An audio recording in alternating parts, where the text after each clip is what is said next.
Hello and welcome. This is Saturday News at Noon. I'm your host, Keith Lander. Thank you for viewing. Thank you and for all the likes and the comments from the previous shows.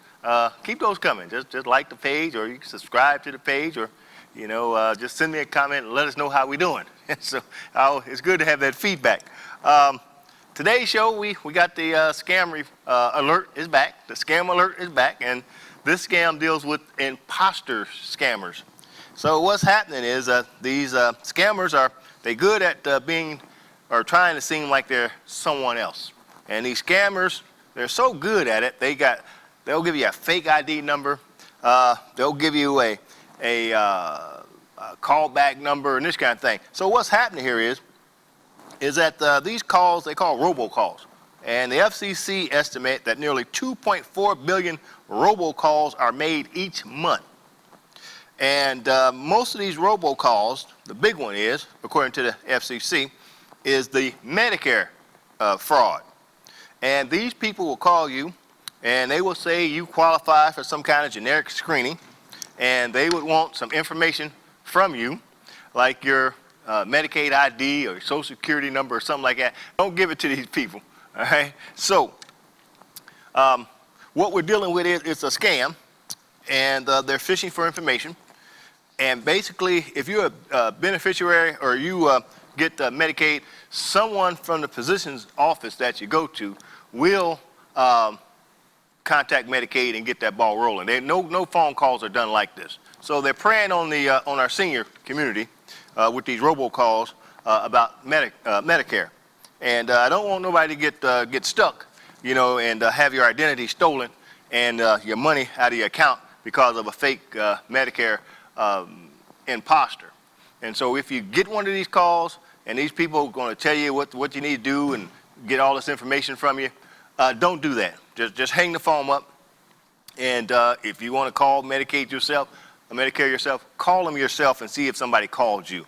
Do not give these people any information, because if they're calling, a real call from Medicaid or somebody who represents them will have all that information on hand.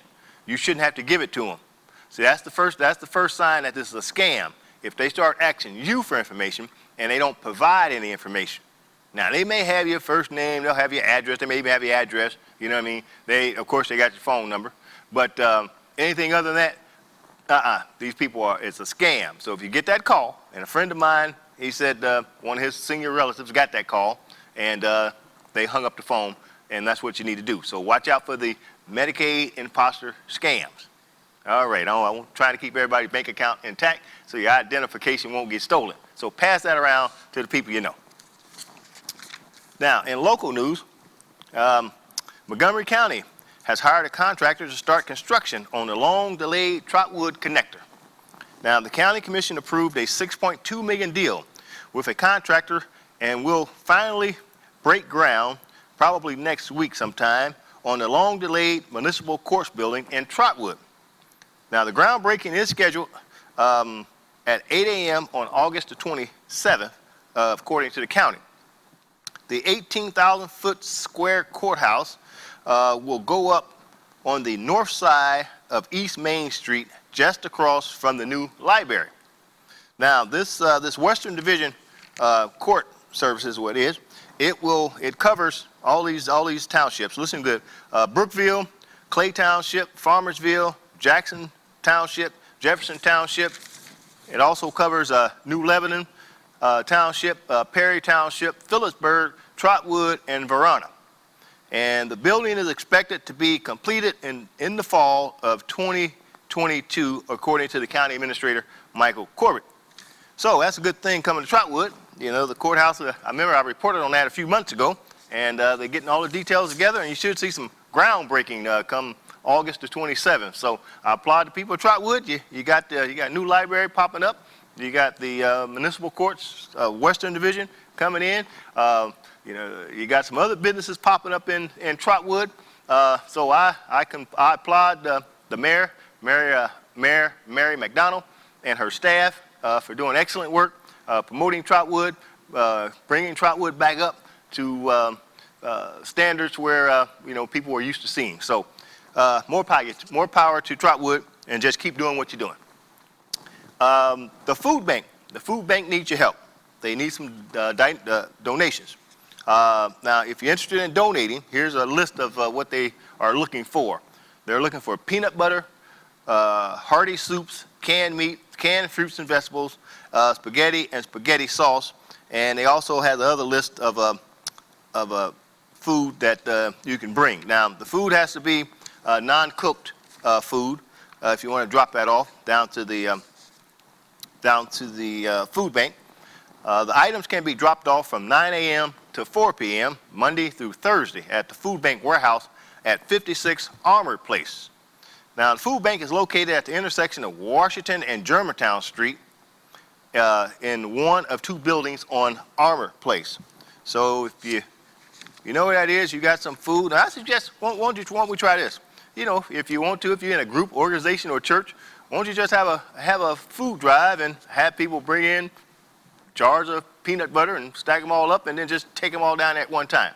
That'd be the easiest thing instead of going down there one by one. So the food bank, they do some good things. This COVID has really taken its toll on the community. You know, it put people out of work. People were struggling to make ends meet. The food bank want to make sure that these people do get something to eat. They're doing a fabulous job. So I applied to food bank, and hopefully y'all can help out, you know, by doing either a food drive, collecting peanut butter, collecting canned goods, collecting, you know, non-perishable items, and just take it down to the food bank there and just flood that warehouse with as much as food as you possibly can. So, investment in Northwest Dayton. $8 million to be invested in Northwest Dayton to support new partnership. Now, a major national player in charitable giving will contribute $8 million to support new partnership focused on connecting access and improvement in equality and education and career outcomes in Northwest Dayton. And so what this is Blue Meridian Partners, which is a national charity organization, will provide a multi-year grant to the new Northwest Dayton Partnership, which consists of neighborhood associations, community groups, Dayton Public Schools, Learn to Earn, Preschool Promise, Phoenix Next in the city of Dayton, and the Dayton Foundation and others. So that's a step in the right direction. They got the money's coming in to help out these individuals in these areas who need some help. So I applaud that partnership for being put together, and that's a pretty good thing. People are investing in this city, folks. You know, if people tell you there ain't nothing going on in the city of Dayton, you tell them they wrong. You tell them they wrong, because we got a lot of investments coming in this city. You know what I mean? So I just want to point that out, that new Dayton partnership, it's up and running, and hopefully these organizations, once they get you know, the monies, they will help out the community, because that's all it's about, folks. We got to help out each other. Helping out each other, you know, I think that's the godly way. We always talk about race and systemic racism. Well, here's a story that I picked up on. It says Ohio court sentenced black woman to 18 months in prison the day after giving white woman probation for the same crime. And let me give you a little history on this thing. According to the Plain Dealer, August the 2nd, former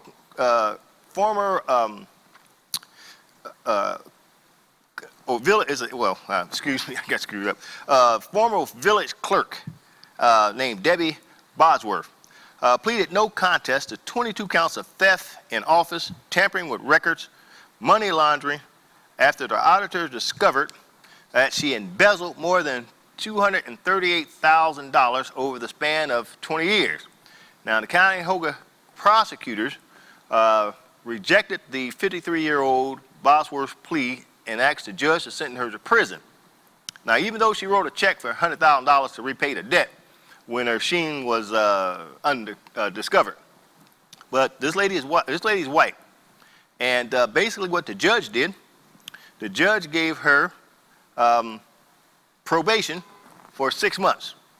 Now, the very next day, all right, a 51-year-old former school teacher, Kyra Hopkins, she got sentenced for stealing $40,000 in Maple Heights School Although Hopkins appeared before the exact court, Hopkins' judge was a white man. The other judge was white also, that gave the woman 6 months. This judge gave Hopkins, who basically, she tried to make amends. She pleaded guilty. Unlike Bosworth, Hopkins was only charged with 1 count of theft in office. Unlike Bosworth, Hopkins had already found a new job, completed an inpatient program and for her gambling addiction, and promised to repay the money she stole. But the Cuyahoga County judge, who was on that, sentenced Hopkins to 18 months in prison. 18 months in prison. She did far less than the white woman, Bosworth, and she's going to prison for 8 months. Bosworth got 6 months of probation. Now, if that's not systemic racism, I don't know what is. And the caveat to this thing is that there was a study done, the Commission on Fairness, racial fairness, stated that black Ohioans are sentenced to prison at a grossly disappropriate rate compared to their white counterparts. See, folks, we got problems here. Matter of fact, the U.S. Sentencing Commission also stated in Ohio, the state's black residents are in prison at 6 times the rate of whites. So, when we holler and scream, when we say something about Black Lives Matter, this is what we're talking about, folks. How can a white woman have 22 counts against her, steal $238,000, from a public system, and get probation? Black woman steals $41,000, right? Went out and got a job, completed the in-person prison program, and she still get 18 months. See, that's what I'm talking about. We have to do something about this. We can't let this, hang out like this. And hopefully the civil rights groups, they can do what they need to do to stop this from happening. So I just wanted to bring that up because people always say there's no systemic racism. I just gave you a story. And I just gave you the commissions and the facts behind the story. The other issue is popping up is the COVID-19 and this vaccine, and who's required to take a vaccine, how it can be mandated, and this kind of thing. Well, a lot of people are using the Tuskegee experiment to say, look what they've done.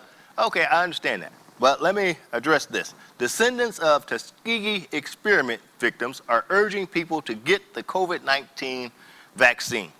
The granddaughter of the Tuskegee study participant said not to use the case of vaccine as a rationale, or not to get the vaccine as a rationale. So basically what's happening here is descendants of Tuskegee experiment victims are participating in a new documentary to help combat vaccine hesitancy in the black community. So when we get people who, descendants from the Tuskegee experiment, telling folks to take the vaccine, I give you something to think about. The other issue is that the documentary is titled The Tuskegee Legacy Stories, and it examines the nature of the Tuskegee experiment by contrasting it to the current scientific climate and address misinformation surrounding the 20th century study. Now, here's another fact I want you to understand. According to the CDC, out of the 195 million Americans who have gotten at least one dose of the vaccine, only 10% are black. But black Americans are 2 times more likely to die of the virus than whites. So, the studies has been done, folks. The vaccine, as far as I'm concerned, is safe. And as far as I'm concerned, I got it from the CDC. Now, people say, well, I don't trust the CDC. Okay. Well, who do you trust? Some talking head on TV? Who are you going to trust? If you don't trust the CDC, if you don't trust the health officials who are guiding this thing, then why do you go to your doctor? Why go to the doctor if you don't trust the healthcare experts in the industry? Your doctor is a healthcare expert. He should be, or she should be, but you go to him or her, but you don't want to listen to the folks who are also experts in viruses. So the choice is yours. And this mask, everybody hollering, screaming about mask mandates. Let me give you a story about Ted Cruz, the senator out of Texas. Ted Cruz, who is anti-mandate Ted Cruz, right? He sends this kid to a private school with strict mask rules. That's right. Ted Cruz, he gets on television, and he's pushing legislation that there should be no mask mandates. There should be no vaccine. You shouldn't have to show your vaccine status. There should be no vaccine mandates. There should be no vaccine passport. But the school Ted Cruz sends his daughters to, or his kids to, is a private school, and I'm not going to give the name. You can look it up. That school, it costs them $30,000 a year down in Houston, by the way. And here's the school's view on masking. It says the school's views to use face coverings are a very important way that a community can slow the spread of the virus and protect others. Due to the current situation in our community, all persons on campus will be required to have face coverings. Please prepare your children that face coverings will be utilized throughout the day. All students and adults are required to wear face coverings at the time expected, except when eating or drinking. Now, Ted Cruz, you're the biggest hypocrite I've ever seen, and the rest of these people on here hollering about these mask mandates and all this kind of thing, what the employer can do and what they can't do. Well, Ted Cruz, you're hollering and screaming about not allowing other people's kids to wear masks, but your kids is wearing a mask in school. You see the game that these people play? Ted Cruz is vaccinated. Ted Cruz's wife is vaccinated. The kids are not old enough to get vaccinated. Ted Cruz sends his kids to a school that has face covering, but he don't want your kids to go to a school with face covering or a mask. Who's playing who here? Matter of fact, the Supreme Court Justice won't block vaccine mandate. Now, the Supreme Court Justice Amy Coney Barrett has refused to block a plan by Indiana University that requires students and employees to get vaccinated against COVID-19.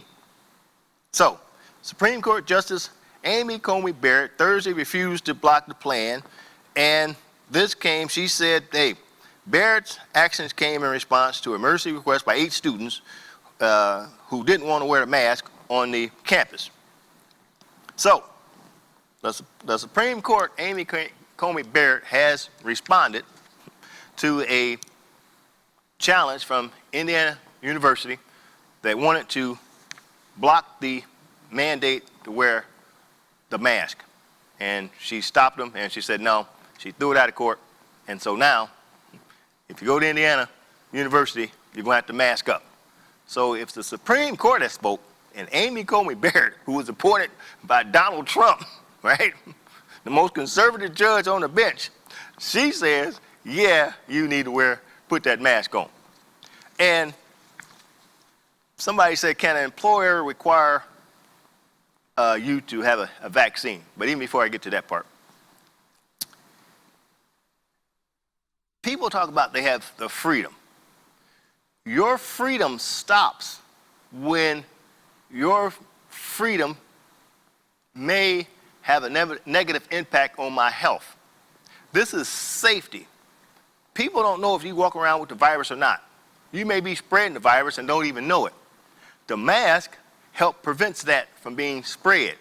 And so all you people talking about, oh, it's my constitutional right. It's not no constitutional right. I say it again. I said on the last show, I'm saying it again because these people need to hear it. It's not a constitutional right for you to spread a virus, a deadly virus, on to somebody else. You got it? And all these people going to these school boards, hooping and hollering with the school boards and all this kind of thing about the mask. Well, your child had to get mandatory shots to even to get to the school. You didn't hoop and holler about that, did you? But now all of a sudden, oh, I don't want my kid wearing no mask. That make any sense to you? You allowed your kid to get shots so they can go to school, right? but you won't allow, and you hoop and holler about a mask. Well, I read something out of the EEOC, and it said, can an employer require a corona vaccine? And the answer to that question is yes, they can. There are some health exemptions, religious exemptions, but an employer can. It says private companies and government agencies can require their employees to get vaccinated as a condition of their work. Individuals can retain the right to refuse, but they have no ironclad right to legal protection. So, you know, you can take it from me. This is from the Justice Department. I'm just reciting what's from the Justice Department. And if you want to go and sue your employer because they're telling you you have to take a corona vaccine, go right ahead. And especially if you work in the healthcare field. If you work in the healthcare field, whether it be a hospital, whether it be some other kind of healthcare facility, and you don't want to take the vaccine, right? And yet you going in that hospital or whichever, you don't know if you got the virus. You may be spreading the virus all over the hospital. This is safety, folk. If you work in the healthcare industry, you should be more than happy to get the vaccine. If you cared about the patients you working on, if you cared about your family and friends you come in contact with, if you cared about them, you would get the vaccine because you don't know whether or not you're spreading the coronavirus or not. Yeah, well, I tell you what, I've never seen anything like this. You know what I mean? I'll read again, right? The Equal Employment Opportunity Commission has waded in with guidance that answers some workplace vaccination questions. For example, the agency said the federal anti-discrimination laws do not prohibit employers from requiring all employees who physically enter their workplace to be vaccinated for COVID-19. There you go. So, your employer can have you mandated to get the COVID-19 vaccine. Now, you can try to prove me wrong. I'm just reading what the EEOC and the Department of Justice has said, right? So you don't have to prove me wrong. You have to prove these organizations wrong. And prove Supreme Court Justice Amy Coney Barrett wrong, right? Because the lawyers that Indiana University hired couldn't prove it because she tossed that out of court so fast, made the head spin. I don't even think they got to sit down in court before she threw it out. That's how laughable it was. So, do your homework, folks. Hey, we got a big bill here. We got a big bill called it's a bipartisan infrastructure bill. And people say, oh, what's in the bill? What's in the bill? So I'm going to tell you what's in the bill. The bill calls for $550 billion in new spending over 5 years. It covers such things as road, bridges, passenger freight rail, public transportation, airports, port infrastructure, electric vehicles. There's also money in there for broadband, power infrastructure, clean drinking water. That's a good one, clean drinking water, that is. Also, removal of pollution from waters and soil. So there's money in there for all those things. That's be coming to, the states real soon. And I hear some of these politicians get on TV and say, oh, it's going to run up the budget deficit. We don't want the budget deficit to expand. Well, when Donald Trump was president, under Donald Trump's watch, the national debt increased by $7.8 trillion. Get that? Under Donald Trump's watch, in 4 years, the debt increased $7.8 trillion. And you didn't hear a peep out of none of these people complaining about President Biden's infrastructure plan. You didn't hear none of these people out a peep out of them to say anything about a debt under Donald Trump. So let me also say this. The annual deficit under Trump ranks the third highest in any presidency. The other two are George W. Bush and Abraham Lincoln. That's according to the Urban Booking Tax Policy Institute. So when these people start hollering and screaming about the debt, tell them, why didn't you say something when Donald Trump was running up the debt to the tune of $7.8 million? Here's the other thing. These tax cuts that they talk about that was passed in 2017, all the tax cut, you know, it did good. These tax cuts didn't do any good. These only did good for the corporation, because basically the tax cuts largely benefit the wealthiest Americans and corporations. And then it left a significant shortfall in tax revenues. Now, the Congressional Budget Office projected that the annual deficit for these tax cuts was $1 trillion. $1 trillion, folks. Right? See, this game is being played, you know, they like to separate us. When talking heads and politicians separate American people on the issue of COVID-19 virus vaccine, what they're doing is they plan us against each other, even if it kills some of us. This virus is deadly. This Delta virus is deadly, all right? And it's killing more black folks than it is whites. And I'm telling you, folks, these people like Ted Cruz, these other folks out there, the Senator Ted Cruz from Texas, these other folks out there putting out that propaganda about how unsafe the vaccine is, how they don't want to wear masks, how do you expect to get a handle on the virus? Because the vaccines are working. We've seen that, and I reported last show, 99.5% of the people who are in the hospital who had caught COVID-19 or the Delta virus are unvaccinated people. Unvaccinated people. And if you out there talking about, oh, look what they did because Tuskegee. Well, the Tuskegee relatives are saying, hey, take the vaccine. See, we can't play this game. See, even in the infrastructure, our roads and bridges and all this stuff, they're falling apart. Broadband, remember when the kids were doing remote school? Some of these kids was in an area that didn't have broadband, couldn't get the signal. Well, we want to pass a piece of legislation that will prevent that from happening in the future. Because it works this way. You want to talk about taxes? And I'll close with this point. If we don't get any federal help, right, and if you in your town, municipality, whichever, and y'all struggling, right, you're struggling for the trash man, you're struggling to keep police officers, firefighters on the payroll, guess what's happened? If you don't have the money, then your taxes are going to go up, or you won't have these services, right? You won't have the services because your tax dollars pays for those services. And when the federal government does it, we're all in it together, which means we pay a whole lot less in taxes than you would if you was out there by yourself in one little state, right? So let that sink in. Either you want to do it collectively, because if you try to do it in just your little state, your tax is going to be higher than anybody else around here. That's just the way it works.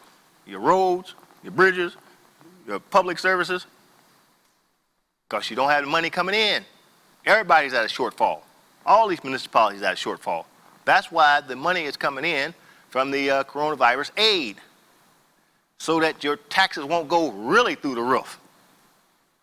That's the way it works, people. Don't let anybody con you on this stuff, right? It's a con game being played. And they plan us against each other. And when you get played against each other for a deadly virus, that's dangerous. And these people know that. These politicians, they know it, but they don't care. Why would a politician tell you not to get a vaccine?